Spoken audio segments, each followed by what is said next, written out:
আলহামদুলিল্লাহি রাব্বিল আলামিন ওয়া আল-আকিবাতু লিল মুত্তাকিন ওয়াসসালাতু ওয়াসসালামু আলা হাবিবিহিল কারীম ওয়া আলা আলিহি ওয়া আসহাবিহি আজমাইন। সুপ্রিয় শ্রোতাবৃন্দ, আসসালামু আলাইকুম ওয়া রাহমাতুল্লাহি ওয়া বারাকাতুহু। শুরু করছি আপনাদের এই প্রিয় অনুষ্ঠান জিজ্ঞাসা 294তম পর্বে আপনাদেরকে স্বাগত জানাচ্ছি। আশা করি যে যেখানে আছেন ভালোই আছেন। আমাদের সাথে যারা যুক্ত হওয়ার জন্য ইন্তজারে আছেন, আমাদের যান্ত্রিক ত্রুটির কারণে কিছুটা বিলম্ব হওয়ার জন্য আমরা দুঃখিত। আপনি আপনার প্রশ্নটি সরাসরি সিসিবি বিডিআই পেজের কমেন্ট বক্সে গিয়ে আপনি লিখে সেন্ড করলেই আমাদের সামনে উপস্থাপিত হবে। পাশাপাশি আমরা আপনার প্রশ্ন নিতে পারবো এবং আপনার প্রশ্ন নিয়ে আমরা কথা বলতে পারবো। সুপ্রদর্শক, এখন চলছে মুহররমুল হারাম শরীফ, যে ইমামে হোসাইনি পাকের মহান মাস, শাহাদাতের মহান মাস, আমার ত্যাগের মহান মাস, সেই আমাদের সামনে এসে উপস্থিত হয়েছে। ত্যাগসাই মর্সিয়া কান্দন চাই না, যে আমাদের এখন হাই হোসেন করে কান্না বাদ দিয়ে হোসাইনি আদর্শ কীভাবে আমার মাঝে এবং সমাজে প্রতিষ্ঠা করা যায়, সেই মার্সিয়ার গানই আমাদেরকে গাইতে হবে। সুতরাং আমাদেরকে খেয়াল রাখতে হবে যে ইমাম হোসাইনি পাক কেন প্রাণ দিয়েছিলেন, কেন কোরবানি দিয়েছিলেন, সেই কোরবানিটা আমার মাঝে কতটুকু আমি বাস্তবায়ন করতে পেরেছি। দ্বিতীয়ত, যে শাহাদাতে কারবালার মাহফিল চতুর্দিকে কম বেশি হচ্ছে এবং সেটা হবে, কারণ কিয়ামত পর্যন্ত কখনো ইমাম হোসাইনি পাকের আওয়াজ কেউ বন্ধ করতে পারবে না।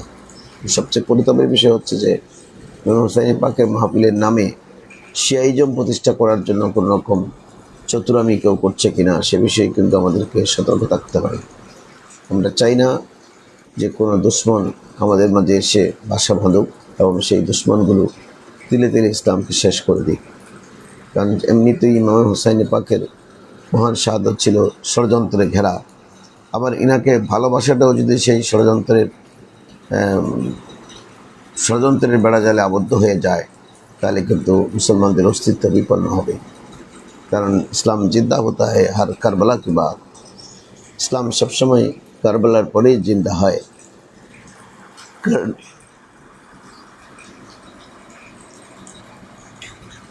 ইমাম হোসাইনি পাকের সেই আত্মত্যাগ আমাদের জন্য মহান শিক্ষা এবং মহান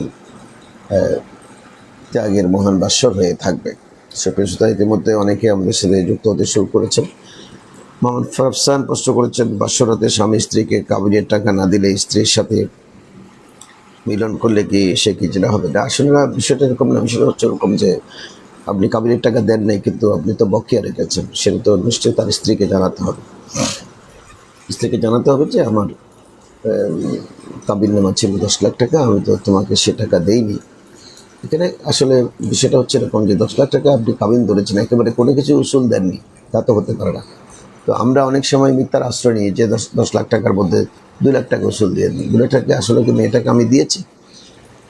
উসুল কীভাবে দিলাম? অর্থাৎ এগুলো হচ্ছে মিথ্যার আশ্রয় নেওয়া। এই উভয় পক্ষ যারা মা বাপ আত্মীয় স্বজন বিয়ে সংক্রান্ত কথাবার্তা বলে, তাদের উচিত এই সমস্ত মিথ্যা পরিহার করা।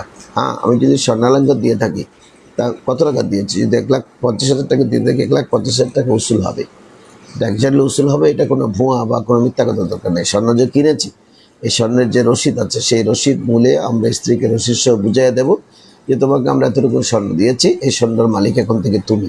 স্বামী চাইলেই কিন্তু এই স্বর্ণ আর স্ত্রী থেকে নিতে পারবে না, যে চাইলে বিক্রি করার জন্য নিয়ে যাবো, আমার স্বর্ণ দিয়ে দাও, মারধর করা, এগুলো কিন্তু চলবে না। যেহেতু আমি এটা মহারণার বিনিময় স্ত্রীকে দিয়েছি, গিফট হয়।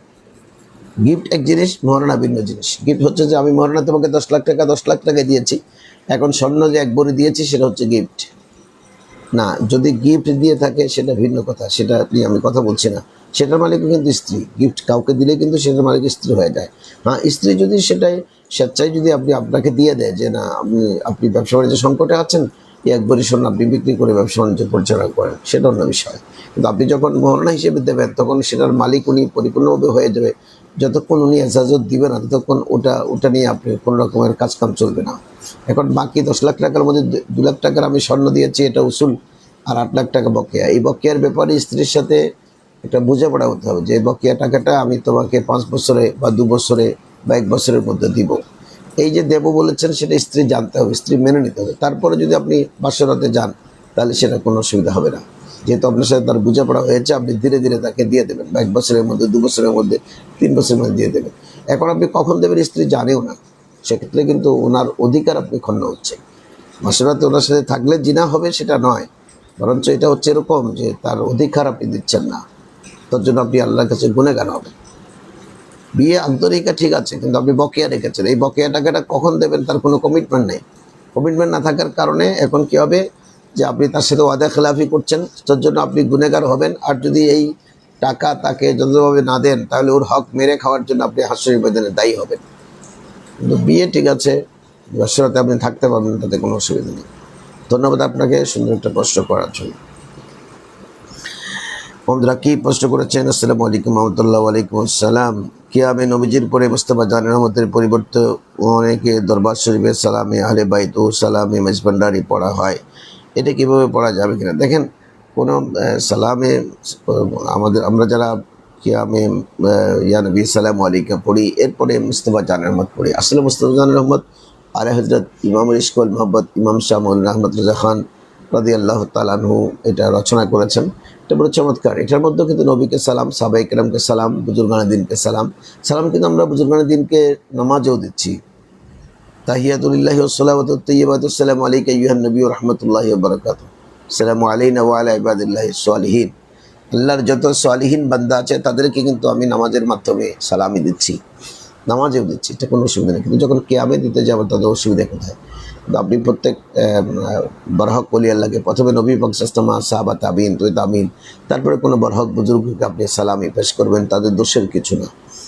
পাশাপাশি বক্তব্য হচ্ছে ওই জায়গায় যে আপনি বলেছেন যে সালামি নবীজির পরিবর্তে মেজবান্ডারি সালাম যুক্ত হয়েছে বা দরবারি, তবে যেই সালামি আপনি দেন না কেন, সালামির পংক্তিগুলো আপনি কি চয়ন করেছেন, কি লিখেছেন, সেটা কিন্তু একটু দেখতে হবে, শরীয়তের সাথে সাংঘর্ষিক যেন না হয়।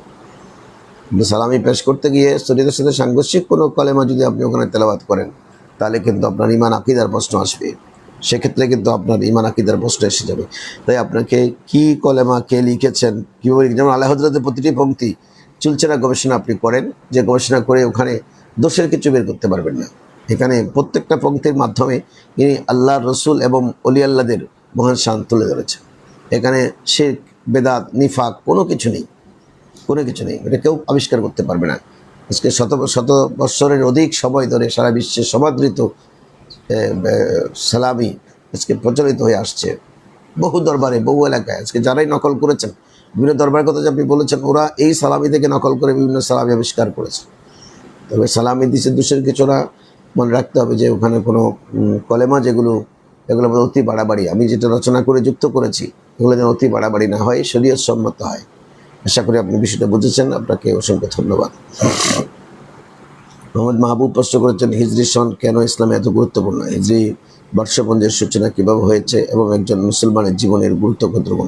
আসলে হিজরি বর্ষ অত্যন্ত গুরুত্বপূর্ণ একটি বিষয়, কারণ মুসলমান তো দিন তারিখ ছাড়া মুসলমান কেন, কোনো মানুষই তো চলতে পারে না। যেমন আমাদেরকে যে কোনো একটা দপ্তরে, একটা কাগজে, যে কোনো একটা চেকে স্বাক্ষর করতে হয়, ওই স্বাক্ষর কিন্তু একটা তারিখ থাকতে হয়। তারিখ আমরা দিই, এটাকে এখন আমরা ইংরেজি দেবো নাকি বাংলা দেবো না আরবি দেবো? মুসলমানদের জন্য আরবি হিজরি সন এত বেশি গুরুত্বপূর্ণ যে এটার সাথে মানুষের হায়াত, মৌত, মানুষের দিন সব কিছু কিন্তু এটার উপর নির্ভরশীল। যেমন দিন কীভাবে নির্ভরশীল, যে আপনি ইসলামের যত মাসলা মাসাইল রাসূল করিম সাল্লাল্লাহু আলাইহি ওয়াসাল্লাম আমাদেরকে দিয়েছেন, সব কিছু কিন্তু হিজরি বর্ষের সাথে সম্পৃক্ত, ইংরেজি বর্ষের সাথে না।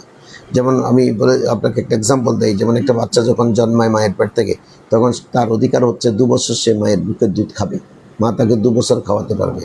হাওলেনে কামেলেন, পরিপূর্ণ 2 বছর। তার কম খাওয়ালে কোনো অসুবিধা নেই, কম খাওয়ালে তাকে অধিকার থেকে বঞ্চিত করবেন।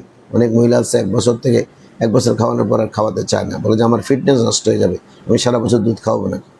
তাহলে কিন্তু আপনি বাচ্চাকে 1 বছর দুধ, আল্লাহর নিয়ামতটা খাওয়ানো থেকে কিন্তু বঞ্চিত করলেন। এতে করে বাচ্চার ব্রেইন কম হয়। মায়ের দুধের সাথে আল্লাহর রহমত, ব্রেইন, দোয়া অনেক কিছু আছে, সেটা থেকে তাকে বঞ্চিত করলেন। সে মায়ের সাথে তার যে হৃদ্যতা, এটা কমে যাবে। কী জন্য? সে পূর্ণ 2 বছর দুধ খেতে পারলে মায়ের প্রতি ভালোবাসা বাড়বে, মায়ের প্রতি টান বাড়বে। কারণ আল্লাহ তাআলা এখানে একটা হিকমত দিয়েছেন, মা থেকে যেন ছেলেটা কোনোদিন বিচ্ছিন্ন না হয়। আপনি তার কম সময় যখন তাকে খাওয়াবেন, তখন দেখা যাবে তার কাছে মায়ের টান, মায়ের ভালোবাসা অনেকাংশে কমে যাবে। 1 2 নম্বর হচ্ছে যে আপনি যখন তাকে 2 বছরের বেশি কিন্তু খাওয়াতে পারবেন না, একদিনও বেশি না। একদিন বেশি খাওয়াতে গেলে কিন্তু গুনাহগার হবে। এখন প্রশ্ন আসছে, আপনি কোন হিসেবে 2 বছর ধরবেন? ইংরেজি হিসেবে না বাংলা হিসেবে না আরবি হিসেবে? এখানে ইংরেজি বাংলার কোনো অস্তিত্ব থাকবে না, এখানে আরবি হিসেবে। আল্লাহ তাআলার কাছে কিন্তু ইংরেজি শোন, বাংলা শোন, এগুলোর কোনো গুরুত্ব নেই। এগুলো মানুষ তৈরি করেছে মানুষের সুবিধার্থে, তাতে কোনো অসুবিধা নেই। যেমন আমরা ইংরেজি শোন ব্যবহার করছি না, ইন্টারন্যাশনাল গ্লোবালি সেটা তারা সাকসেস করেছে, আমরা সাকসেস করতে পারিনি। কিন্তু পাশাপাশি আপনাকে হিসাব করতে হবে চন্দ্র হিসেবে। আরেকটি ব্যাপার এখানে আছে যে চন্দ্রমাস কিন্তু 1 বছর হয় 354 দিনে, আর ইংরেজি বর্ষ হয় 365 দিনে। সুতরাং আপনি 2 বছর খাওয়াতে গেলে 54 আর 65-র মধ্যে 11 দিন বেশ কম। এই 11 দুগুণে 22 দিন কিন্তু কমে যাবে। আপনি যদি ইংরেজি বার্ষিক হিসেবে 2 বছর খাওয়ান, তাহলে 22 দিন বেশি খাওয়ানোর জন্য আপনি গুনাহগার হবেন। এখানে একদিনও আপনি বেশি খাওয়াতে পারবেন না, কারণ আল্লাহ তাআলা কিন্তু ইংরেজি সনের কথা বলেনি আপনাকে, আপনাকে বলেছেন আরবি সনের কথা। আরবি হিসাব করে আপনাকে যেদিন সন্তান জন্মিয়েছে ঠিক সেদিন থেকে 2 বছর, অর্থাৎ ইংরেজি হিসেবে খাওয়ালে 22 দিন বেড়ে যাবে, আরবি হিসেবে খাওয়ালে ইংরেজি থেকে 22 দিন কমে যাবে। সুতরাং আপনাকে ইসলামের প্রত্যেকটি মাসলাম কিন্তু আরবি হিসেবে আপনাকে ধরতে হবে, তখন কিন্তু আপনি সাকসেস। আর নাহলে কিন্তু আপনি বিপদে পড়বেন, কারণ ইংরেজি মাস মাঝে মাঝে 29-এ হয়, মাঝে মাঝে 28-এ হয়, মাঝে মাঝে 31-এ হয়। 29-এ হয় না, 29-এ একবার হয় আর কি, 4 বছর পরে রিপিয়ার যেটা। তারপরে ফেব্রুয়ারি মাস 28-এ হয়, মাঝে মাঝে 31, মাঝে মাঝে 30। তাহলে এত গরমিলের মধ্যে আপনি বৎসর ধরতে পারবেন না। সেজন্য আপনাকে অবশ্যই হিজরি বর্ষ অনুসরণ করতে হবে। এটার গুরুত্ব মুসলিম মিলাতে অপরিসীম। একটি কথা বলেছেন যে এটা কীভাবে প্রচলিত হয়। আসলে এটা প্রচলিত হয় ফারুক আজম রাদিয়াল্লাহু তাআলা আনহুর আমলে। এনার সময় একটি তারিখ, মুসলমানদের ঐতিহ্য ধরে রাখবার জন্য একটি তারিখ, এই হিজরি সন প্রবর্তনের জন্য গুরুত্বপূর্ণ সাহাবা ইকরামের মধ্যে আলোচনা হয়। বিভিন্ন প্রস্তাব রাখেন। ফারুক আজম বলেন, দেখেন যে রাসূল করিম সাল্লাল্লাহু আলাইহি ওয়াসাল্লাম যে মক্কা শরীফ থেকে মদিনা শরীফ হিজরত করেছেন 622 খ্রিস্টাব্দে ইংরেজি অনুপাতে, সেটা ইসলামের জন্য একটি গুরুত্বপূর্ণ মাইল ফলক। কারণ রাসূল করিম সাল্লাল্লাহু আলাইহি ওয়াসাল্লাম মক্কা শরীফ ছেড়ে মদিনা না গেলে ইসলামের যে এই বিশাল বিস্তৃতি, এটা কিন্তু হতো কিনা সন্দেহের অবকাশ থেকে যায়। মদিনার অনুকূল পরিবেশে গিয়ে রাসূলুল্লাহ সাল্লাল্লাহু আলাইহি ওয়াসাল্লাম ওখান থেকে ইসলামের বিস্তৃতি ঘটিয়েছেন বিশ্বময়। সেজন্য হযরতে ফারুক আজম বললেন, রাসূলুল্লাহ যে হিজরত করে মক্কা থেকে মদিনা গেছেন, সেই দিনটিকে স্মরণীয় করে রাখবার জন্য আমরা ওদিন থেকেই হিজরি সনের প্রচলন শুরু করে দিই।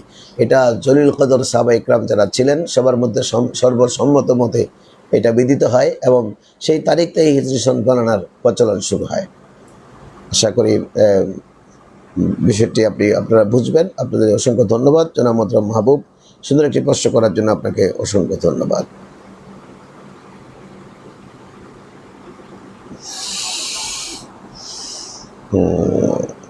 হাফেজ আব্দুল লতিফ চট্টগ্রামী সাহেব আমাদের সাথে ফটিকছড়ি থেকে দেখতেছেন, তাকে অসংখ্য ধন্যবাদ। আমাদের সাথে তিনি ইদানিং প্রতিদিনই যুক্ত হয়, এনাকে অসংখ্য ধন্যবাদ।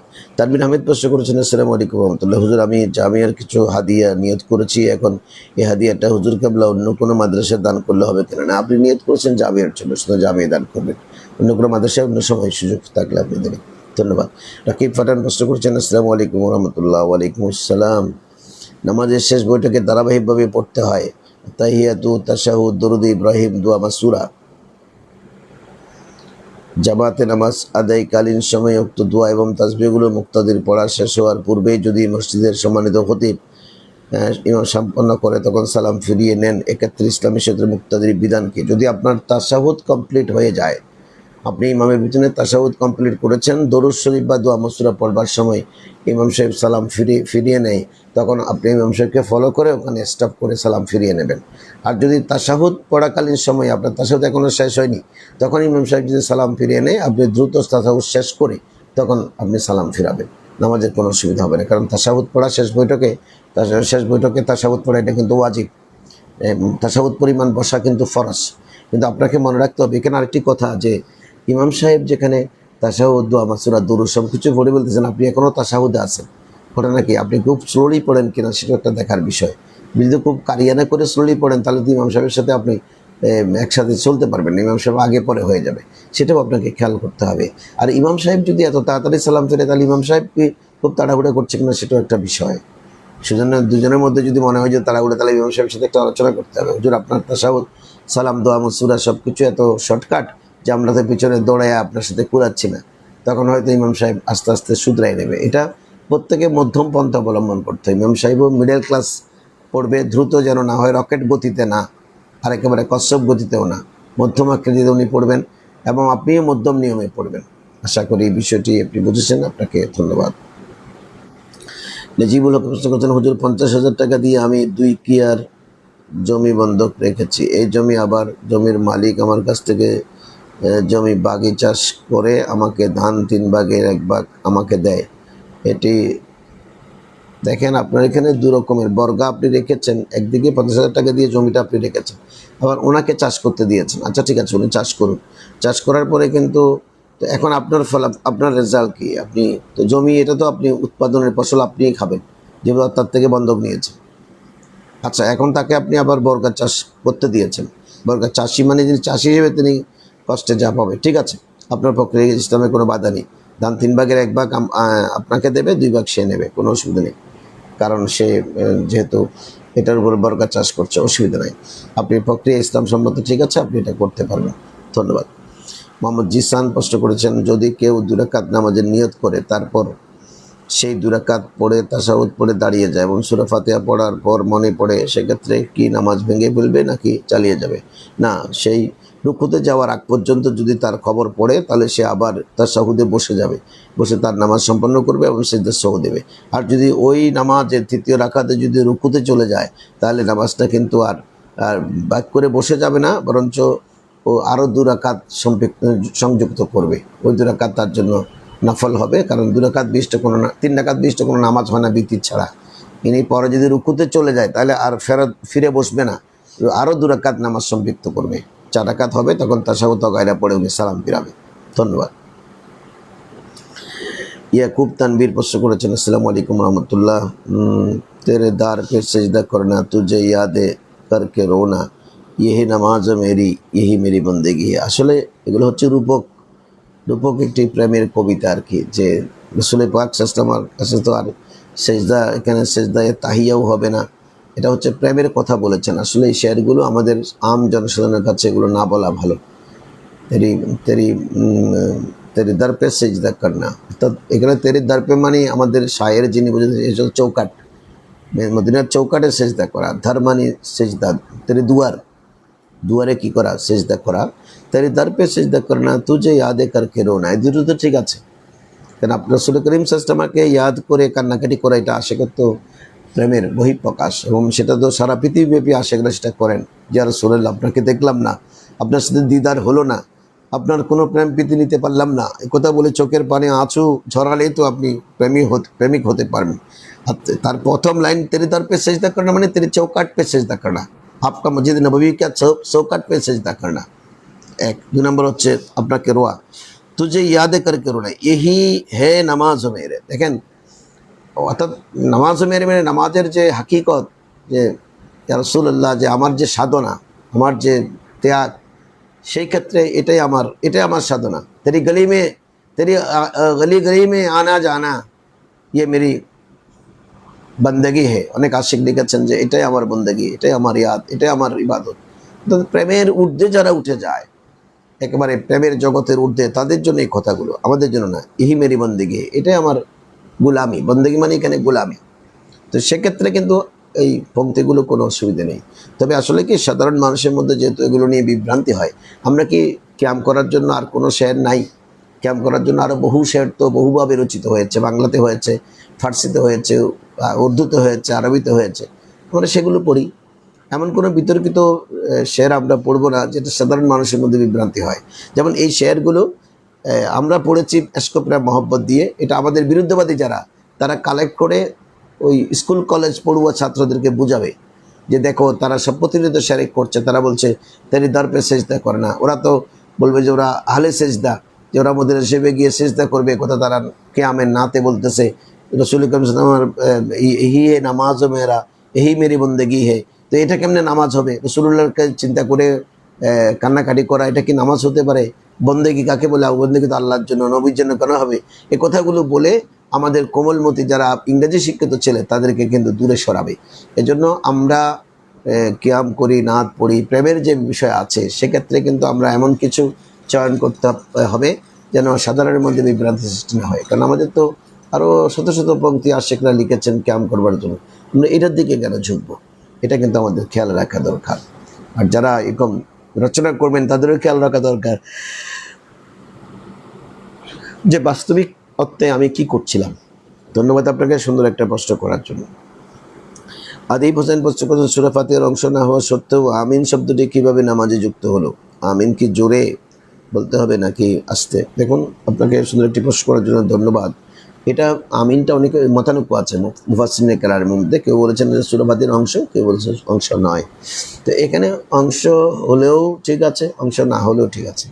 আমিন সূরা ফাতিহাটা হচ্ছে একটা মুনাজাতমূলক আয়াত, পুরোটা আপনি দেখেন না।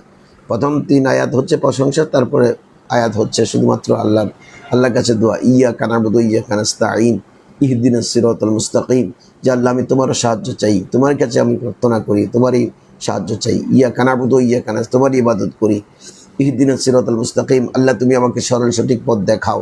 মোনাজাতমূলক সূরা, সুতরাং মোনাজাতমূলক সূরার শেষে কিন্তু আমিন আসতেই পারে। আমিন মানে কি? কবুল করো। এখানে আমিন বলাটা ফরজ ওয়াজিব কিছুই না, এটা হচ্ছে মুস্তাহাব।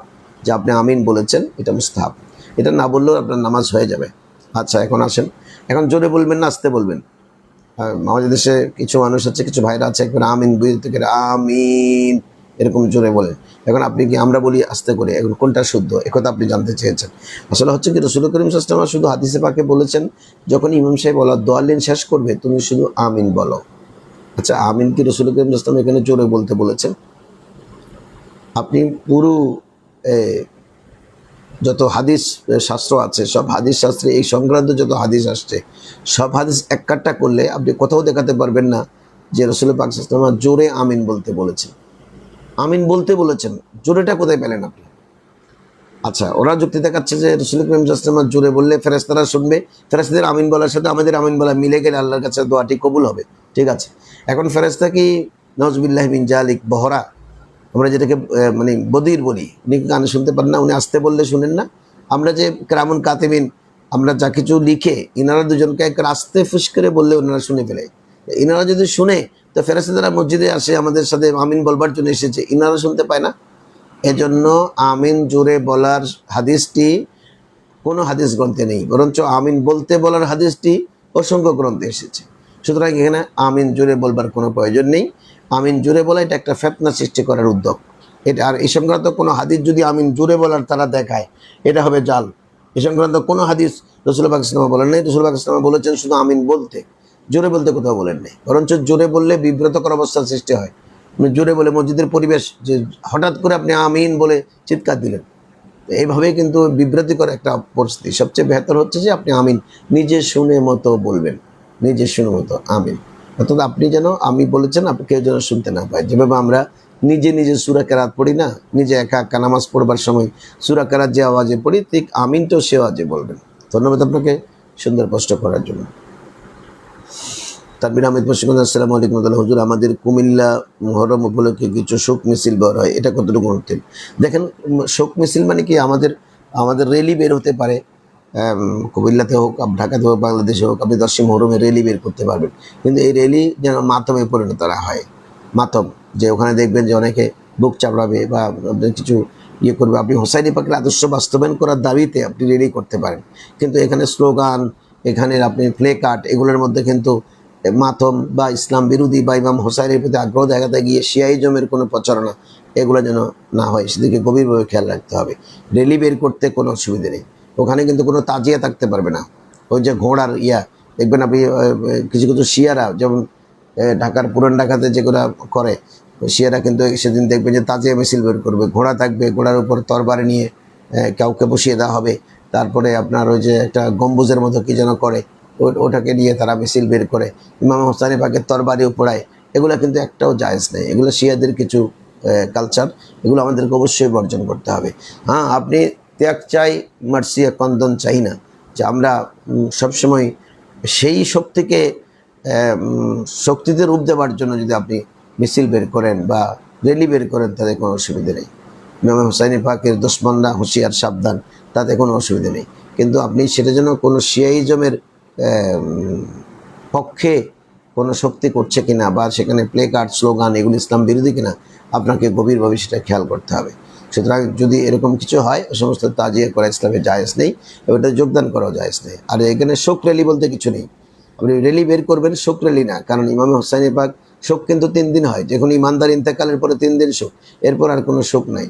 ইমামে হোসাইনি পাকের প্রতি শোক পালন করার কোনো সুযোগ নেই, বরঞ্চ শোককে আমরা শক্তিতে পরিণত করবার সুযোগ আছে, যে আমরা ইমামে হোসাইনি আদর্শ, তাগুতের বিরুদ্ধে, শয়তানের বিরুদ্ধে, জালেমের বিরুদ্ধে, স্বৈরাচারের বিরুদ্ধে ইমামে হোসাইনি পাকের যে প্রতিবাদ ছিল, সেই প্রতিবাদ যেন আমরা আমাদের মাঝে জাগ্রত করতে পারি। তার জন্য কিন্তু র্যালি হতে পারে, কোনো অসুবিধা নেই, মিছিলও হতে পারে, কোনো অসুবিধা নেই, কিন্তু সেটা শোক মিছিল নয়, বরঞ্চ শিয়াদের কোনো আনুষ্ঠানিক কালচার এখানে থাকবে না, শুধু নির্দিষ্ট স্লোগান থাকবে, মানুষ চতুর্দিকে রাস্তায় জানান দেবে যে আজ 10ই মহরম 61 হিজরির এই দিনে সেই এজিদি দোসররা ইমাম হোসাইনি পাককে শহীদ করেছেন।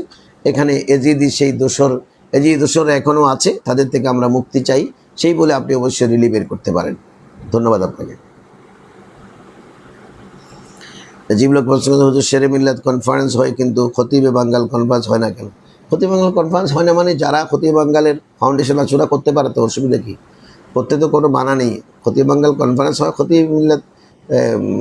খতিবে বাঙ্গাল কনফারেন্সও করা যেতে পারে। আপনি উদ্যোগ নিলে ভালো হবে, আপনি যদি উদ্যোগ নেন ইনশাল্লাহ আগামীতে আমরাও যোগদান করব, কোনো অসুবিধা নেই। আপনি অনুষ্ঠান যত বাড়াবেন সুন্নিরা তত ফায়দা লুটতে পারবে, কারণ আমরা তো আনুষ্ঠানিকভাবে সুন্নি, প্রাতিষ্ঠানিক না, আমরা অনুষ্ঠান বেশি করতে চাই। যত ওরস হবে তত গরু খাইতে পারবেন। যেমন শেরে মিলাদ কনফারেন্সে একটা গরু ছিল, তো শেরে বাঙ্গাল কনফারেন্সেও আপনি খতিবে বাঙ্গাল কনফারেন্সও একটা গরু খাবেন। এইভাবে গরুর সংখ্যা বাড়বে, মাজারের সংখ্যা বাড়বে, ওরসের সংখ্যা বাড়বে, বাস অসুবিধাকে আপনি করতে পারবেন। কিন্তু আপনি দেখবেন এগুলো কনফারেন্স করতে করতে আমরা অনুষ্ঠান নির্ভর হয়ে গেছি, প্রতিষ্ঠান নির্ভর নয়। এই বিষয়টা কিন্তু আপনাকে মাথায় রাখতে হবে। ধন্যবাদ আপনাকে। মেসবাহুল ইসলাম প্রশ্ন করছেন, আমাদের এলাকায় সুন্নি মাদ্রাসা নেই, আমি কমি মাদ্রাসার ছেলে মেয়ে কি ভর্তি করায় আমার আকীদা কি সমস্যা হবে? মানে আপনি এলাকায় সুন্নি মাদ্রাসা নাই, আপনি কাকে ভর্তি করাবেন? আপনার ছেলে মেয়েকে না মানুষের ছেলে মেয়েকে? না, আপনি যাকেই ভর্তি করান, যদি আপনার এলাকায় না থাকে, আপনি আপনার এলাকায় কোনো সুন্নি আলেম এনে এদেরকে দ্বীনি তরবিয়ত দেওয়া যায় কিনা আপনাকে অবশ্যই চেষ্টা করতে হবে। 2 নম্বর হচ্ছে আপনার মাদ্রাসা এলাকায় সুন্নি মাদ্রাসা নাই, উদ্যোগ নিয়ে একটি সুন্নি মাদ্রাসা করা যায় কিনা সেটা চেষ্টা করতে হবে 2 নম্বর। কিন্তু আপনি যদি আপনার সুন্নি মাদ্রাসা নাই বলে ওহাবি মাদ্রাসায় আপনার ছেলে মেয়ে বা আপনার প্রতিবেশীর ছেলে মেয়ে ভর্তি করায় দেন, তাদের এই কোমলমতি ছেলেদের আকীদা তো প্রথমেই নষ্ট হয়ে যাবে। কিছুদিন পরে তো সে আপনার কথা শুনবে না, তাদের ওই কালচারে তারা বড় হয়ে যাবে, তাদের ওস্তাদরা তাদেরকে শেখাবে এটা সেরেক ওটা সেরেক। যেমন আপনাকে তারা সে কদমবুচি করবে না, কেন করবে না? আমাদের ওস্তাদ বলেছে, হুজুর বলেছেন কদমবুচি করা সেরেক। এরা মা বাপকে মানার পরে যাকে মানবে তিনি হচ্ছেন ওস্তাদ। যেমন আমরা মা বাপকে মানার পরে আমরা ওস্তাদকে মানি। ভাগ্য ভালো যে আমরা সুন্নি মাদ্রাসায় বড় বড় আলেমদের সান্নিধ্য পেয়েছি। আমাদের আকীদাতে কেউ আমাদেরকে জবে করে দেবে, কিন্তু আকীদা ছিনাতে পারবে না, আকীদা ছিনিয়ে নিতে পারবে না। ঠিক এক্স্যাক্টলি আপনি যদি তাদের ওখানে মাদ্রাসা ছাত্র ভর্তি করিয়ে দেন, তাহলে কিন্তু ওই ছাত্র ওদিকে মাইল হয়ে যেতে পারে। সবচেয়ে ভালো হবে কি, যদি আপনি একেবারে মাদ্রাসা না পান, তাদের মাদ্রাসা আপনি 2-3 বছরের জন্য ভর্তি করিয়েছেন, ভর্তি করে চট করে সরা নিতে হবে। যখনই ছেলেটা বাইরে থাকবার মতো উপযোগী হয়ে যাবে, আপনাকে দূরে সুন্নি মাদ্রাসায় ভর্তি করে হোস্টেলে রাখার ব্যবস্থা করতে হবে, যেন পরিপূর্ণভাবে ওদিকে সেই মিশে না যায়। কিছুটা স্টাডি প্রাইমারি পর্যায়ে কিছুটা পড়েছে আর কি, নাজারা পর্যায়ে কিছুটা পড়েছে, যখনই সে একটু বড় হবে তাকে সরা নিতে হবে। নাহলে কিন্তু আপনি মাদ্রাসায় পড়ানোর দরকার নেই। একটা কথা মনে রাখবেন, যা গলত আকীদার কোনো মানুষ তৈরি করার চেয়ে স্কুল কলেজে পড়া অনেক ভালো। কারণ স্কুল কলেজের ছেলে যদি আকীদা বুঝতে পারে, সে একজন বাতিল মৌলানা থেকে অনেক উত্তম, কারণ বাতিল মৌলানা তো তার আকীদা নষ্ট করে দিয়েছে। আর কওমিদের যে নৈতিক চরিত্র, ওদের কাছে কোনো ছেলে মেয়ে পড়ানো নিরাপদ না, দ্রুত নৈতিক চরিত্র ভালো না, আপনাকে সেটাও মাথায় রাখতে হবে। ধন্যবাদ আপনাকে সুন্দর প্রশ্ন করার জন্য। হামিদ প্রশ্ন করেছেন, বাথরুমে উলঙ্গ হয়ে গোসল করা যাবে কিনা? মাকরু, উলঙ্গ হয়ে গোসল করা মাকরু, সেটা খেয়াল রাখতে হবে। ঘেরা বেড়া সব আছে, বাথরুমে পাকা টাইলস করা, কিন্তু ওখানে তো আপনার ফেরেশতা আছে, তো ফেরেশতারা আপনার এই অবলোকন দেখছেন, এই জন্য কিন্তু আপনি উলঙ্গ হয়ে, পরিপূর্ণ উলঙ্গ হয়ে কমপক্ষে সতর ডেকে রাখতে হবে। অর্থাৎ ছেলেরা নাভি থেকে, আর মেয়েরা কোনো কাপড়ই খুলতে পারবে না, ওই অবস্থায় গোসল করবে। গোসল করে তারা বিশেষ কাপড় পরিবর্তন করে তারপরে ওখান থেকে বের হবে, সেক্ষেত্রে সতর্ক থাকতে হবে। ধন্যবাদ আপনাকে। আলী হায়দার আলী প্রশ্ন করেছেন, কত টাকা থাকলে কোরবানি ওয়াজিব হবে? কোরবানি ওয়াজিব হবে নেশাব পরিমাণ মাল থাকলে। নেশাব পরিমাণ মাল মানে 7.5 তোলা স্বর্ণ অথবা 52.5 তোলা রূপা, অথবা সেই সমপরিমাণ অর্থ যদি আপনার কাছে থাকে, তাহলে কোরবানি ওয়াজিব হবে। এখানে ডিফারেন্স হচ্ছে আমাদের জাকাতের ব্যাপারে নেশাব সেটা, তবে জাকাতের ব্যাপারে 1 বছর অতিক্রান্ত হতে হবে। 1 বছর এই সম্পদ আপনার কাছে 1 বছর থাকতে হবে। 52.5 তোলা রূপার সমপরিমাণ টাকা বা রূপা বা 7.5 তোলা স্বর্ণর পরিমাণ সমপরিমাণ ব্যবসা বাণিজ্যের টাকা অথবা নিজের ব্যাংক ব্যালেন্স সব কিছু যদি আপনার কাছে থাকে 1 বছর থাকলে জাকাত দিতে হয়। কিন্তু কোরবানির ক্ষেত্রে হচ্ছে যে 1 বছর লাগবে না, 10, 11, 12, 10, 11, 12 এই 3 দিন 12 তারিখ সন্ধ্যা পর্যন্ত যদি আপনার কাছে টাকা এসে যায় তৎক্ষণাৎ আপনার উপর কোরবানি ওয়াজিব হবে এবং আপনি হাটে গিয়ে একখানা ছাগল, দুম্বা, ভেড়া কিনে কোরবানি দিতে হবে। সুতরাং বাংলাদেশে আমি একটা হিসাব দিয়েছিলাম যে রূপার দাম তুটানামা করে 52.5 তোলা রূপার দাম বর্তমান বাজার মূল্য কত, প্রায় 80,000 টাকা মতো আসে, 80-50,000 টাকা। এই পরিমাণ টাকা যদি কারো কাছে থাকে তার উপর কিন্তু কোরবানি ওয়াজিব হবে। ধন্যবাদ আপনাকে। মোহাম্মদ আরিফ প্রশ্ন করতেন, হুজুর আমার দোষ বার করার জন্য দাওয়াত ইসলামের জিম্মাদার 4 জনকে কোরআনে পাক ধরেছে, এটা শরীয়তে কতটুকু যুক্তি? কোরআনে পাক ধরে কোনো কসম করা যাবে না, এটা শরীয়তে বিলকুল নাজায়েজ। ওরা আপনার দোষ বের করার জন্য দাওয়াত ইসলামের 4 জন একত্রিত হয়ে কোরআন ধরে শপথ করেছে, ওদের শপথটা হয়নি। ওরা তো এমনিই সীমা লঙ্ঘন করতেছে বিবিধ বিষয়ে, এটাও একটা সীমা লঙ্ঘন। আপনার দোষ বের করার জন্য কোরআন ধরে শপথ নিয়েছে, এটা কেমন কথা, কত গর্হিত কথা ইসলামের নামে। ছেলেগুলো আসলে স্কুল পড়ুয়া ছেলে বা কলেজ পড়ুয়া ছেলে বা সাধারণ অনেক মিস্ত্রির স্ত্রীও আছে, আমি দেখেছি রং মিস্ত্রি, ওদের দাওয়াত ইসলামের মোবাল্লেগ। এটা কোনো অপরাধ না, উনি কাজ একটা করেন, কিন্তু ইনি ইসলাম সম্পর্কে কতটুকু জানেন। এই যে একটা কথা করে ফেলেছেন, কোরআন সুইয়ে শপথ করেছেন, ওর দোষ আমরা বের করবই। আরিফ সাহেবকে আমরা একেবারে রাখবো না, টানা করে ফেলবো, কিন্তু আপনি কোরআন ধরে শপথ করা তো ইসলামে জায়েজ নেই। ওখানে তো প্রথম শরীয়ত লঙ্ঘন করেছে। ওরা 4 জনকে এখন তওবা করতে হবে, 4 জন গুনাহে কবিরা করেছেন, তাদেরকে তওবা করতে হবে, তারপরে আপনার দোষ বের করুক না, অসুবিধা নেই। দোষ বের করলে আপনি খুশি হবেন, কারণ ওরা যত দোষ বের করবে তত আপনার গুনাহ মাফ হবে, আপনার গুনাহগুলো তাদের কাছে চলে যাবে, মানে আপনার গীবত করবে তো। সুতরাং আপনি কোনো প্রতিবাদ করার দরকার নাই। তারা 4 জনকে কোনোদিন পাইলে একটু মিষ্টি খাওয়াই দেবেন, বলছে ভাই আপনারা গীবত করে আমার গুনাহগুলো যে কমাচ্ছেন, আপনাদের সওয়াবগুলো আমার কাছে ট্রান্সফার করে দিচ্ছেন, তার জন্য আপনারা 4 জন একটু মিষ্টি খাবেন, মাঝে মাঝে তাদেরকে মিষ্টি খাওয়াই দেবেন, ধন্দা করার কোনো দরকার নেই। ধন্যবাদ আপনাকে। শহীদ রিপন প্রশ্ন করছেন, ভিডিও কলে বায়াত হওয়া যাবে কিনা? না, বায়াত হওয়ার যে প্রক্রিয়া, এই ভিডিও কলে বায়াত হওয়া যাবে না। আপনি তওবা করতে পারবেন, ভিডিও কলে তওবা করলেন, হুজুর আপনাকে তওবা করাই দিলেন, অথবা আপনি আর জন্য দোয়া করলেন, এগুলো সব ঠিক আছে। কিন্তু বায়াত যেটা, এটা তো আসলে হাতের উপর হাত রেখে বায়াত নিতে হয়, এটা হচ্ছে সুন্নাত প্রক্রিয়া। তবে আমাদের দেশে বর্তমানে আমাদের বুজুর্গরা আমাদেরকে সুযোগ করে দিয়েছেন, বলেছেন হাতের উপর হাত রেখে তো বায়াত হতে হলে আমাদের এখানে 1000 লোক একটা টাইম বায়াত হবে, তো আমার হাত তো একটা, পীরের হাতের অবস্থা কী হবে? পীরের হাতের দেখাও তো তারা পাবে না 1000 হাত এখানে দিলে, আর এটা পীরের সাথে এক ধরনের বেয়াদবি হবে। এই জন্য বুজুর্গান বলেছেন একটা লম্বা সাদা কাপড় থাকবে, এই কাপড় মাঠে ছড়িয়ে যাবে, মাঠের বিভিন্ন প্রান্তে কাপড় যারা মুরিদ হবেন তারা ধরবে, আর হজরতের ডান হাতে আরেক মুখের কাপড় থাকবে। উনি ওই কাপড়ে কিন্তু দেখবেন বায়াত করানোর পর একটা ফু দেওয়া হয়, ফু দিয়ে বলে কাপড় ছেড়ে দাও। আসলে আল্লাহর ওলিদের মহান শরীরের সাথে যা লাগে এটার মাধ্যমে কানেক্টিভিটি এসে যায়। এরকম বুজুর্গদের বহু ঘটনা আছে, আমি সেদিকে যাব না। যারা কোনো কিছু ধরলেই বুঝতে পারতেন যে এটা ওই প্রান্তের যিনি আছেন, যার হাতে ওটা আছে। যেমন ইবনে সিনা, উনি যখন চিকিৎসা করাতেন তখন মহিলাদেরকে চিকিৎসা করাবার সময় পর্দার ওপাশে বসে মহিলারা একটা সুতা ধরতেন, ইনি এই পাশে বসে একটা সুতায় হাত রাখতেন, হাত রেখে বলতে পারতেন মহিলাদের কী রোগ হয়েছে, তখন ওখানে হাত রেখে সুতা ধরে কিন্তু ওনাকে ওষুধ লিখে দিলে উনি ভালো হয়ে যেত। যদি একজন মহিলার হাতে সুতা আছে, এই সুতা এই প্রান্তে ধরার কারণে যদি একজন রোগীর অবস্থা ডাক্তার বুঝতে পারে, কিন্তু আল্লাহর ওলিরা এবং পীররা হচ্ছে রুহানি জগতের ডাক্তার, তো ইনি যখন ওই কাপড় এক প্রান্তে ধরেন তখন ভাইদের সব কিছুর সাথে রুহানিভাবে না কানেক্টিভিটি হয়ে যায়। এই জন্য এই প্রক্রিয়া দিয়েছেন। এই জন্য টেলিফোনের মাধ্যমে বা টেলিভিশনের মাধ্যমে কোনো বায়াত হয় না, কারণ টেলিভিশনে ওই বায়াতের সত্যতা নাই, তো টেলিফোনের ওই বায়াতের কোনো সত্যতা নাই। আপনি বললেন আমি পীরের কাছে বায়াত হয়েছি, পীর বললেন কখন হয়েছেন, যে আপনার কাছে হয়েছেন এটা কোন জায়গায় হয়েছেন আপনি বলতে পারবেন না। আপনি বলছেন টেলিভিশনের ভিতরে হয়েছে, এখন টেলিভিশনও নাই, আপনিও নাই। এগুলো কিন্তু ইসলামকে হালকা করার নামান্তর। সুতরাং টেলিভিশন আপনি তওবা করতে পারবেন, কারণ তওবা আপনি যে কোনো প্রান্ত থেকে বায়াত হতে পারবেন না। বায়াত হওয়ার জন্য কিন্তু সামনাসামনি পীরের চেহারায় পাক দেখা, এগুলো কিন্তু অনেক রুহানিয়তের ব্যাপার আছে। ধন্যবাদ আপনাকে। নাজিবুল হক প্রশ্ন করতেন, হুজুর নুরুল ইসলাম হাশিমি রহমতুল্লাহ কি ইমাম আহলে সুন্নাত বলা হয় কেন? ওই সময় ইনি সবচেয়ে বড় আলেম ছিলেন, এর চেয়ে বড় কোনো কেউ ছিলেন না, এবং সর্বসম্মতভাবে বাংলাদেশের সমস্ত আলেমরা ওনাকে ইমাম মেনেছেন। কারণ একটা দল, একটা আইডিওলজির জন্য একজন ইমাম, যেমন আমরা সভাপতি যেটা বানাই এরকম আর কি। আপনি প্রত্যেক দলের একজন সভাপতি না, কেন্দ্রীয় সভাপতি মানে ইমাম।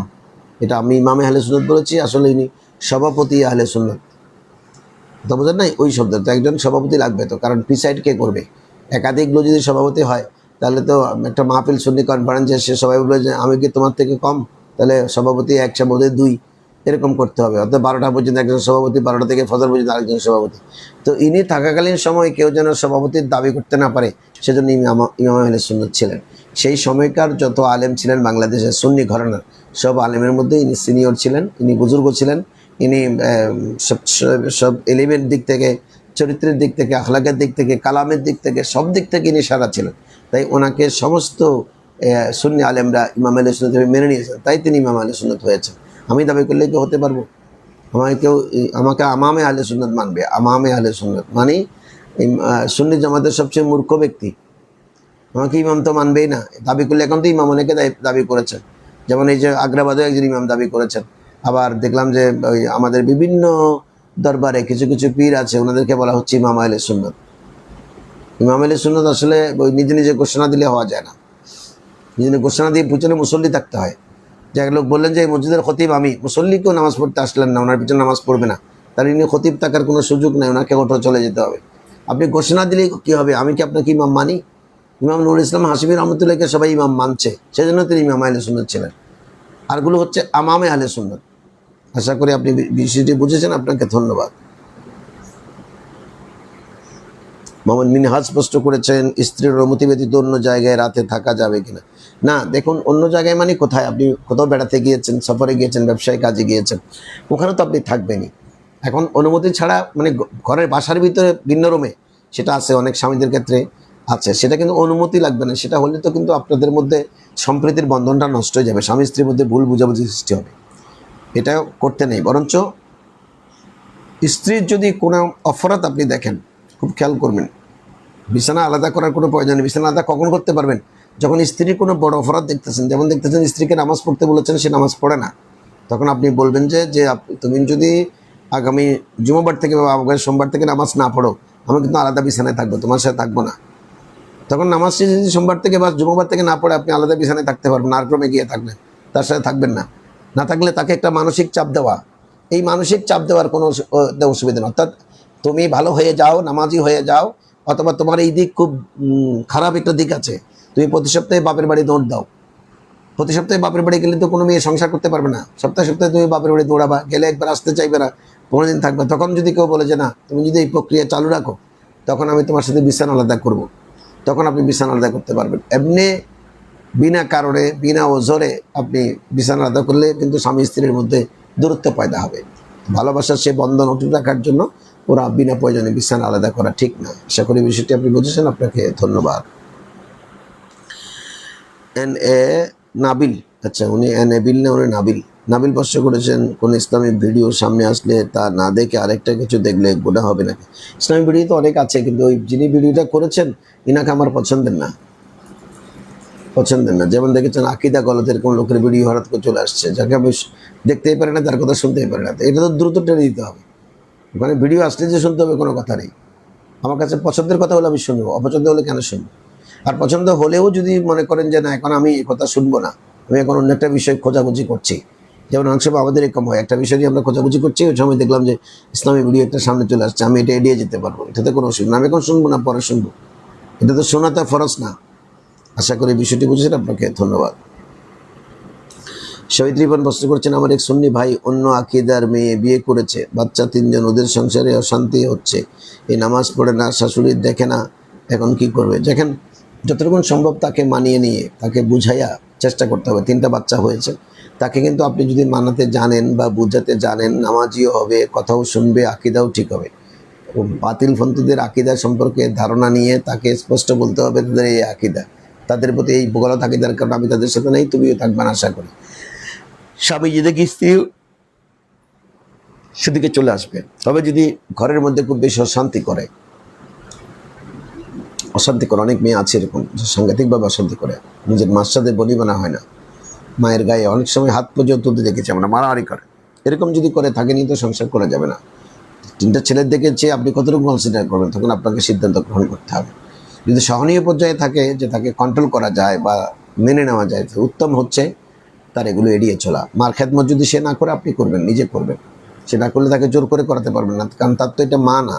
তার মানে হওয়াতে তার আন্তরিক টান নেই, আপনি নিজে খেদমত করে পুষিয়ে দেবেন এবং ধৈর্য ধারণ করবেন। যে তিনটা ছেলে আছে, রাসূল পাক সাল্লাল্লাহু আলাইহি ওয়াসাল্লাম বলেছেন যে আমার শরীয়তের মধ্যে জায়েজের দিক থেকে সবচেয়ে হালকা জায়েজ কাজ হলো স্ত্রীকে তালাক দেওয়া।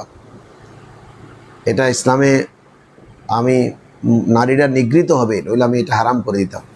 যেমন বহু ধর্মে আছে বিয়ে করলে আর তালাক দিতে পারে না, সারা জীবনে থাকবে আপনার সাথে। হিন্দু ধর্মে আছে ওটা, ওরা তালাক এখন বোধহয় কিছু কিছু প্রচলন হয়েছে, কিন্তু সে সময় আইন করেছে তারা, সে সময় কিন্তু তালাক দেওয়া যেত না। ঠিক মুসলমানদের ব্যাপারেও তালাক দেওয়ার অপশনটা রেখেছেন, একেবারে যেন দুর্গতি হলে তাকে বিদায় করা যায়। আর নাহলে ইসলামের মধ্যে সেটা সবচেয়ে ঘৃণিত কাজ। রাসূল পাক সাল্লাল্লাহু আলাইহি ওয়াসাল্লাম বলেছেন জায়েজ কাজগুলোর মধ্যে আমার ধর্মে সবচেয়ে নিকৃষ্ট কাজ হচ্ছে নিজের স্ত্রীকে তালাক দেওয়া। সুতরাং তালাক পর্যন্ত আপনি যাবেন না, আপনি তাকে শুধরাবার চেষ্টা করবেন। ধন্যবাদ। মোহাম্মদ শহীদুল ইসলাম ইহসান প্রশ্ন করেছেন, আসসালামু আলাইকুম রহমতুল্লাহ। নারী পুরুষ অবৈধ মেলামেশার কারণে ফারুক আজম মহিলাদেরকে মসজিদে যাওয়া নিষেধ বন্ধ করেছেন। বর্তমান সময় মহিলারা মাজারে গিয়ে আকৃষ্ট বেশি। প্রশ্ন, তাদের মাজারে যাওয়া যায় সবাই? দেখুন, ফারুক আজম রাদিয়াল্লাহু মহিলা নারী পুরুষ একসাথে ওনার শাসনামলে এজমায়ে সাহাবা, সে সময় জলিল কদর সাহাবীদের এজমার মাধ্যমে সেটা ক্যান্সেল করে দিয়েছেন, নামাজে না যাওয়ার জন্য উনি বিধান জারি করেছেন। সেক্ষেত্রে আমাদেরকে মনে রাখতে হবে যে আমি যে কারণে বিধান জারি করেছেন সেই কারণটি যদি পাওয়া যায়, তাহলে মসজিদেও যাওয়া জায়েজ নেই, মাজারে যাওয়া জায়েজ নেই। যেখানে মসজিদে যাওয়া জায়েজ নেই সেখানে মাজারে যাওয়া জায়েজ করতে হবে। আর আল্লাহ হযরত তো স্পষ্টভাবে আলাদা রিসালা লিখেছেন, উনি বলেছেন যে কোনো নারী মাজারে গেলে যেতে পারবে কিনা এই সওয়াল আমাকে করিও না, বরঞ্চ এই সওয়াল করো যে কোনো মহিলা যদি মাজারে যায় তার উপর খোদার লানত কী পরিমাণ হবে। তো আল্লাহ তাআলার লানত তার উপর পড়বে, কারণ আসা যাওয়ার পথে সে বেগানা পুরুষের সাথে কথা বলছে, ওখানে গিয়ে সে খাদেমের সাথে কথা বলছে, খাদেমকে সালাম দিচ্ছে, খাদেমের জন্য কিছু নিয়ে গেছে, হচ্ছে খাওয়াচ্ছে। কিন্তু খাদেম তো আপনার মাহরম না, খাদেমের ছেলেরা তো আপনার মাহরম না। খাদেমরা তো বসে আছে আপনার এটা খাওয়ার জন্য। আপনি যদি সারা বছর তাদেরকে কিছু বেশি কিছু খাওয়ান, তাহলে তার সাথে আপনাদের পারিবারিক সম্পর্ক হয়ে যাবে। সে একদিন দেখবেন যে আপনাকে ভিতরে নিয়ে গেছে, বাবির সাথে পরিচয় করিয়ে দিচ্ছে, বলবে যে এটা আমাদের রহিমা আপা। রহিমা আপা যখনই আসবে কিন্তু তুমি খাওয়ান দাওয়ান ছাড়া ছাড়বা না। তো এই যে ভিতরে আন্তর্মহলের মহিলাদের সাথে আপনার আনাগোনা বাড়লো, আপনার টাকা পয়সা খরচ হচ্ছে, মাজার কেন্দ্রিক আপনার স্বামী কষ্ট পাচ্ছে যে কি প্রত্যেক দিন মাজারে চলে যায়, আমি ঘরে অসুস্থ মানুষ বসে আছে, আমাকে দেখভাল করে না। ছেলেরা মাইন্ড করবে, ছেলেরা বলবে যে আমার মা শুধু মাজারে মাজারে ঘুরে, আমাদের লেখাপড়ার কোনো খবর নেই। তো সব মিলিয়ে কিন্তু আপনি এই কাজটি করতে যাবেন না। হ্যাঁ, কবরস্থানে মহিলা যেতে পারবে যদি যাওয়া দরকার মনে করে, যে আমি যাব আমার বাবার কবরটা দেখবো বা এই পুরী বুজুর্গর মাজারটি আমি একটু জিয়ারত করব, তখন তারা রাতকে বেছে নেবে এবং তাদের জন্য ওই মাজারে আলাদা পোষণ আছে কিনা দাঁড়াবার, অর্থাৎ মেয়েদের জন্য ঘেরা বেড়া দিয়ে মাজারে কোনো জায়গা রেখেছেন কিনা বা কবরস্থানের ব্যবস্থা আছে কিনা সেটা দেখে ওনারা ওখানে যাবেন। একদিনের মধ্যে রাতের গভীরে গেলে তো আপনার অসুবিধা নেই। যেমন আপনি আপনার বাবার কবরস্থান আপনি চিনেন, কোথায় কবর দিয়েছেন সেটাও দেখতে পান। এখন বাবাকে মাকে আপনার কবরটা খুব দেখতে ইচ্ছে করতেছে, জিয়ারত করতে ইচ্ছে করতেছে, তাহলে আপনি ওই রাতে গিয়ে ওই কবরস্থানের পাশে আপনার স্বামীকে নিলেন বা ছেলেকে নিলেন, নিয়ে আপনি ওখানে জিয়ারত করে মায়ের কবর দেখে আসবেন। দিনে যাওয়া নিষেধ, কারণ কি দিনে যাওয়ার সময় পথেঘাটে আপনাকে মানুষ দেখবে, এটা গুনাহে কবিরা হবে। মুস্তাহাব কাজটি পালন করতে গিয়ে আপনি গুনাহে কবিরা করছেন, তার জন্য কিন্তু আপনাকে বারণ করা হয়েছে। ধন্যবাদ আপনাকে। জাহাঙ্গীর প্রশ্ন করেছেন, মিডিয়া থেকে শিক্ষক নিয়েছিলাম একজনকে, তিনি কিন্তু উনি যে আসবে তা মনে ছিল না। ওনার সময় আরেকজন চলে আসে, শিক্ষক পরীক্ষা দিয়ে আসে, ক্লান্ত ছিলাম। আরেক শিক্ষক থেকে পড়া থেকে উঠে দেখলাম যে তিনি মেসেজ দিয়েছে, অভিশাপ দিল। না, অসুবিধা নেই। আসলে হয়েছে কি, আপনি ওনাকে আসতে বলেছেন, আপনার তো এগুলো খেয়াল রাখা দরকার ছিল। ওনাকে এখন অভিশাপ করবেন, আপনি সরি বলবেন, যেহেতু উনি টাইমলি আসেন নাই, আপনি মনে করছেন আর আসবে না। তবে আপনার ভুল হয়েছে কি, তার সাথে আপনি আবার মেসেজে যোগাযোগ করা, যে আপনি মেসেজ দেওয়া বা টেলিফোন করা দরকার ছিল, যে একটা ওয়াদা দিয়েছেন, উনি ওয়াদা দিয়েছে, উনি আসতে একটু রাগ করেছেন আর কি, স্বাভাবিক। সেক্ষেত্রে কিন্তু আপনি তাকে সরি বলবেন, স্যার আমার ভুল হয়ে গেছে। যে সুযোগ ভবিষ্যতে যে সুযোগ থাকে ওই স্যারকে আবার আপনার বাসায় দিয়ে আসার ব্যবস্থা করবেন বা পড়বেন, পড়তে কোনো অসুবিধা নেই। অভিশাপ দিয়েছেন, আপনার ভুল ছিল, সেটা আপনি টেলিফোনে বলতে পারতেন, স্যার আপনি কি আসতেছেন। একজন মানুষের ভুল হতেই পারে, কিন্তু আপনি তৎক্ষণাৎ আরেকজন রেখে দিয়েছেন, ওনার কনসার্ন না নিয়ে, ওনার মতামত না নিয়ে আরেকজন রেখে দিয়েছেন, উনি তো কষ্ট পাবে। সুতরাং সরি বলবেন, ওনার কাছে ক্ষমা চেয়ে নেবেন, অসুবিধা নেই। ধন্যবাদ আপনাকে। রায়দা কিষান প্রশ্ন করেছেন, কোনো ইমাম বা ইসলামী বক্তার মৃত্যুর পর তার ইউটিউব চ্যানেলে থাকা ইসলামিক ভিডিওগুলো যদি মানুষ দেখে এবং অনুসরণ করে থাকে, তাহলে এ নাকি সদকায়ে জারিয়া সব পাবে। হ্যাঁ, পাবে অবশ্যই। কারণ দেখা গেলো এমন একটা ভিডিও আছে যে ভিডিওর মাধ্যমে মানুষ নামাজে আকৃষ্ট হবে, একটি মাসালা জানবে। যতদিন সেই ভিডিওটা পৃথিবীতে থাকবে কোনো মানুষ উপকৃত হবে, সবের একটা ইচ্ছা সদকায়ে জারিয়া হিসেবে এনার কবরে যেতে থাকবে। তবে শরীয়ত বিরোধী কোনো কাজ, আপনি যেটা বলেছেন, যদি শরীয়ত গর্হিত কোনো কাজ করার জন্য এনার ভিডিওতে উদ্বুদ্ধ থাকে অথবা ভুল মাসালা ব্যাখ্যা থাকে, তাহলে কিন্তু এনার কবরে যতদিন সেই ভিডিও ডিলিট করবে না ততদিন কিন্তু সে গুনাহগার হবে। কারণ মানুষ তার মাধ্যমে পথভ্রষ্ট হচ্ছে, সেই মানুষকে খারাপ পথ দেখিয়েছেন এবং সেজন্য কিন্তু সে গুনাহগার হবে। এই জন্য উনি মৃত্যুর পরে ওইরকম ওই জাতীয় যদি ভিডিও থেকে থাকে, এটা উচিত ওনার পরিবারের পক্ষ থেকে ডিলিট করে দেওয়া। ডিলিট করলে তাহলে কিন্তু ইনি বেঁচে গেলেন। ধন্যবাদ। হুজুর মান্নাত যদি ভুলে যায় তাহলে করণীয় কি? ভুলে যায় মানে এই যে এখন মনে হলো আবার এখন বললেন কই, 1 বছর পর যখন মান্নাত মনে হবে তখন মান্নাত আদায় করে দেবেন। এই যে বললেন যদি ভুলে যায়, তো এই ভুলে যখন গেছেন এখন ইয়াদ হয়েছে, তো যদি ইয়াদ হয়েছে বলে তো প্রশ্ন করতেছেন, এখন আদায় করে দেবেন, কারণ ভুল যাওয়াটা মানুষের স্বাভাবিক। আরবি আশরাফুদ্দিন প্রশ্ন করছেন, শিয়ারা নিজেদের সুন্নি হিসেবে পরিচয় দেন এবং তারা সুন্নিদেরকে খারেজি হিসেবে উপস্থাপন করেন। এখন প্রশ্ন হচ্ছে শিয়া এবং খারেজি সেনার সহজ উপায় কী? খারেজি হচ্ছে হজরতে মৌলা আলী শের খুদা রাদিয়াল্লাহু তাআলার বিরোধী, ইসলামী করিমাইনের যারা বিরোধী, এরা হচ্ছে খারেজি। আর যারা তাদের প্রতি অতিভক্ত দেখায় তারা হচ্ছে শিয়া। তা অতিভক্তি দেখাতে গিয়ে আবার সাহাবায়ে কেরামকে গালিগালাজ করে। আমরা কিন্তু খারেজি থেকেও পানা চাই, শিয়া থেকেও পানা চাই। আমরা মৌলা আলী শের খুদারও প্রশংসা করি, যাকে যে মকামে ওনাকে প্রশংসা করা দরকার সেটা আমরা দেই, এবং হাসনানী করিমাইনকেও সেটা আমরা অন্তর থেকে দেই। শরীয়ত যেটা বলেছে, শরীয়তের কোনো বিধি লঙ্ঘন করে আমরা তাদেরকে অতিভক্ত দেখাই না। এই জন্য আমরা খারেজি নই, আমরা আহলে সুন্নাহ ওয়াল জামাত।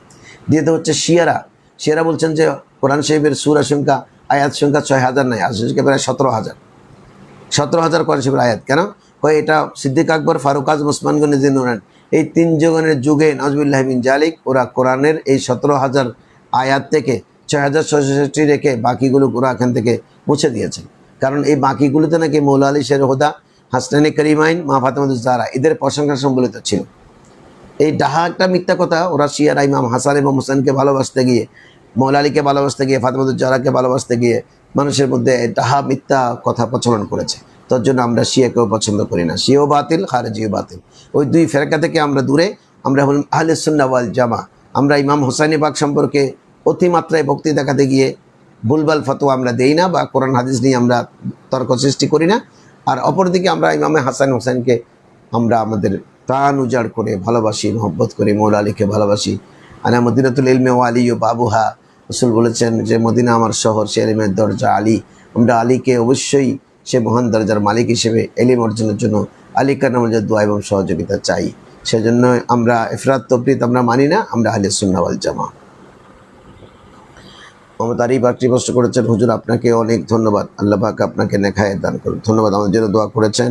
জি এম এনাম প্রশ্ন করেছেন, আসসালামু আলাইকুম হুজুর, কষ্টদায়ক কর্ম থেকে বেঁচে কম কষ্টকর কর্মের জন্য কি মিথ্যা বলা যাবে?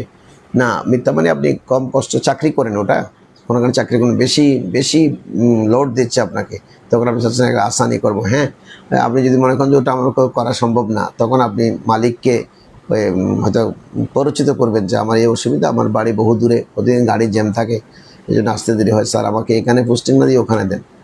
একটু আসানির জন্য আপনি সেটা করতে পারেন। যেহেতু আসান হলে আপনি ইসলামের স্বার্থে অর্থাৎ ইবাদত বন্দেগী হবে, আমি একটু মার খেদমত করতে পারবো, তাড়াতাড়ি বাসা থেকে অফিসে যেতে পারবো, অফিস থেকে বাসায় যেতে পারবো। কিন্তু যদি অন্য কোনো অপশন থাকে আপনি সেটা এনজয় করতে পারবেন। তবে আপনি যদি মিথ্যার আশ্রয় নেন আর আপনি সব কিছু ঠিক আছেন, আপনার জয়নিং কিন্তু এখানে কাজ করবেন বলে আপনি প্রতিশ্রুতি দিয়েছেন, এখন মিথ্যা কথা বলে এখান থেকে চলে যেতে যাচ্ছেন, এটা কিন্তু আপনি গুনাহগার হবেন। সঙ্গত কারণ থাকলে, যে মায়ের খেদমতের অসুবিধা হচ্ছে, ছেলে মেয়েদের পড়ালেখার অসুবিধা হচ্ছে, বিবি অসুস্থ, তাকে দেখভালের অসুবিধা হচ্ছে, সেটা ভিন্ন কথা। কিন্তু আপনি ইচ্ছাকৃতভাবে আপনি শত্রুমি করে তাকে মিথ্যা কথা বলবেন, এটা কিন্তু জায়েজ নাই। সুপ্রিয় আমরা আজকে এই পর্যন্তই। অনেকে আমাদের সাথে যুক্ত হয়েছিলেন, অনেকের সাথে আমরা কথা বলেছি, ভালো লেগেছে। আশা করি আগামীতেও আপনারা আমাদের সাথে যুক্ত থাকবেন। ঠিক 10টায় আপনারা যদি অপেক্ষা করতে থাকেন, আমরা 10টা 5 মিনিট 10 মিনিট অনেক সময় হয়ে যায়, যান্ত্রিক টেটিং এগুলোর জন্য হয়তো কিছুটা বিলম্ব হয়। বিরক্ত হবেন না, আপনি পছন্দ মতো আমাদের সাথে প্রশ্নটি করবেন, ইনশাআল্লাহ আমরা আপনাদের সাথে সংযুক্ত থাকবো। সকলকে অসংখ্য ধন্যবাদ। আসসালামু আলাইকুম ওয়া রাহমাতুল্লাহ।